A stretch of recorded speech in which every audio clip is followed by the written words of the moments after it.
शादीशुदा लोगों को एक बड़ी सीख देने वाली कहानी। पति पत्नी की कहानी। पत्नी ने न जाने क्या किया था कि पति ने एक के बाद एक कई थप्पड़ जड़ दिए। हमेशा हर सिचुएशन को शांति से हैंडल करने वाली पत्नी भी इस बार इतनी अशांत हो उठी कि उसने अपनी चप्पल निकालकर पति की ओर फेंक दी। चप्पल पति के बालों को छूते हुए निकल गई। यह किस्सा यहीं पर समाप्त हो सकता था, मगर पति ने इसे अपनी मर्दानगी का विषय बना लिया और बात बद से बदतर होती चली गई। रिश्तेदारों ने भी आग में घी का काम किया। किसी ने कहा, जो औरत अपने पति को चप्पल से मार सकती है वो ना ही तो वफादार हो सकती है और ना ही पतिव्रता। ऐसी औरत परिवार पर ही नहीं पूरे समाज पर कलंक की तरह है। बीवी के पक्ष वाले कहाँ पीछे रहने वाले थे। किसी ने कहा, 21वीं सदी में भी जो स्त्री के साथ मारपीट करता है उसे तो जेल भेज देना चाहिए। तो कोई कहता, जरूर इसको कोई पसंद आ गई है इसलिए पत्नी से मारपीट करने लगा है। बात कोर्ट तक पहुंच गई। दोनों पक्षों ने एक दूसरे के खिलाफ केस फाइल कर दिया। पति ने चरित्रहीन होने का तो पत्नी ने दहेज और शारीरिक उत्पीड़न का आरोप लगाया। 2 वर्षों से अधिक समय के लिए केस चल रहा था। इन 2 वर्षों के दौरान दोनों पति पत्नी अलग अलग रहे। इन 2 वर्षों में दोनों पक्षों के समर्थकों की संख्या भी कम हो गई। पहले जहां दोनों पक्षों के समर्थकों का समूह होता था, अब गिने चुने लोग रह गए थे। पति और पत्नी दोनों की आर्थिक स्थिति भी इस समय के दौरान नीचे गिर चुकी थी। जिन्हें वो अपना शुभ चिंतक समझ रहे थे, पैसे की बात आते ही उन्होंने भी अपना पलड़ा झाड़ लिया। मगर कोई देने को राजी हुआ भी तो मोटे ब्याज की शर्त पर। आखिरकार वही हुआ जो सब चाहते थे, डाइवोर्स।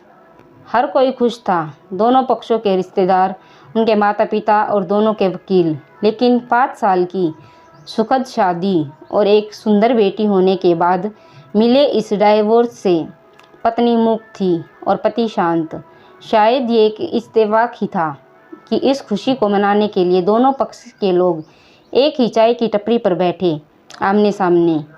इत्तेफाक इसलिए क्योंकि ज़्यादातर लोग जो एक दूसरे के विरोध पक्ष को सपोर्ट कर रहे थे, एक दूसरे को अच्छे से जानते भी नहीं थे।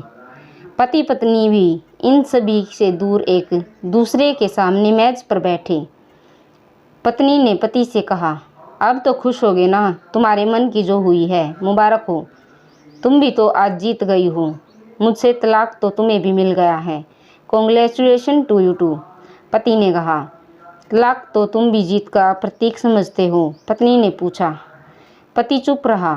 थोड़ी देर की शांति के बाद पति ने कहा, मुझे तुम्हें 5 लाख रुपए अभी और हर महीने 8,000 रुपये देने का आदेश है। अभी मेरे पास पैसे नहीं हैं, इसलिए मेरा जो सिटी में फ्लैट है उसे तुम्हारे नाम कर देता हूँ। पत्नी बोली, लेकिन उस फ्लैट की कीमत तो 18 लाख है। हाँ, लेकिन हमारी बेटी तुम्हारे साथ है और आगे जाके इसके खर्चे भी बढ़ेंगे, तुम्हें थोड़ी आसानी होगी।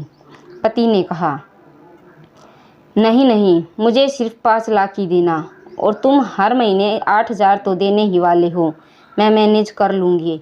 अगर 5 लाख नहीं है तब भी कोई बात नहीं है, पत्नी बोली। दोनों फिर से शांत हो गए। पति सोचने लगा कि कितनी भोली और समझदार है ये औरत जो कुछ समय पहले तक मेरी पत्नी थी और अब अनजान। ये वही है जो कम से कम खर्चे में घर चलाती और पैसे बचाकर मेरे जन्मदिन पर हमेशा मेरे लिए नए कपड़े खरीद लाती। कभी बीमार भी हो जाती तो पैसे बचाने के लिए मुझे मालूम न होने देती और घरेलू नुस्खों से अपना इलाज कर लेती। मगर घर में कोई भी और बीमार होता तो तुरंत डॉक्टर के पास ले जाती। मेरी हिम्मत मारी गई थी। मैं ही अपनी झूठी मर्दानगी के चक्कर में इतनी बड़ी गलती कर बैठा। पत्नी के दिमाग में भी उथल पुथल चल रही थी। अभी भी वैसा का वैसा ही है। पहले भी खुद से ज़्यादा हमारे बारे में सोचता था और अब भी वही कर रहा है। ये वही आदमी है जो मुझे एक्सीडेंट से बचाने के लिए खुद मोटरसाइकिल के आगे कूद पड़ा था और अपनी उंगली तुड़वा बैठा था। पता नहीं कौन सी मन उस घड़ी में झगड़ा कर बैठी। पति ने मौन तोड़ते हुए पूछा, अब तुम्हारे कमर का दर्द कैसा है? ज़्यादा तकलीफ़ तो नहीं होती? पत्नी हल्का सा मुस्कुराई और बोली, अभी भी होता है। अब तो पेट में क्रैम्प्स उठते हैं। वो तो होगा ही, तुम योगा या कसरत भी तो नहीं करती हो।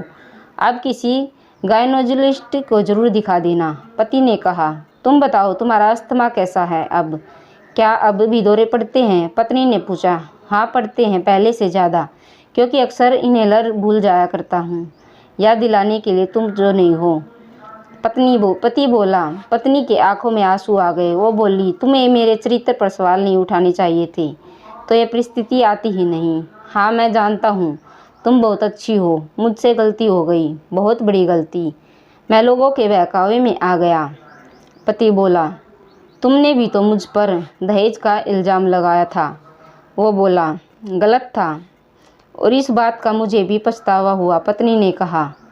पति कुछ कहना चाह रहा था लेकिन हिचकिचा रहा था। पत्नी ने पूछा, क्या कहना चाहते हो? वो बोला, क्या ये सब पहले की जैसा नहीं हो सकता? क्या मतलब? पत्नी बोली, मतलब हम फिर से पहले की तरह पति पत्नी बनकर, सच्चे दोस्त बनकर नहीं रह सकते? पति बोला, पर ये डाइवोर्स के पेपर दिखाते हुए पत्नी ने कहा, फाड़ देते हैं। पति ने अपने पास रखे डाइवोर्स के पेपर फाड़ते हुए कहा। पत्नी ने भी अपने पास रखे पेपर फाड़ दिए।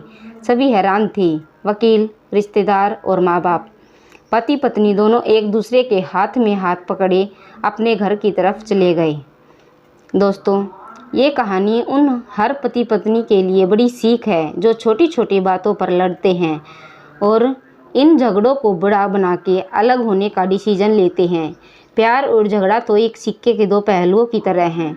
दोनों को स्वीकार करना होगा, तभी ये पवित्र रिश्ता उसकी मंजिल तक पहुंचा पाएगा। अगर वीडियो पसंद आई हो तो प्लीज़ लाइक, शेयर और चैनल को सब्सक्राइब ज़रूर करें।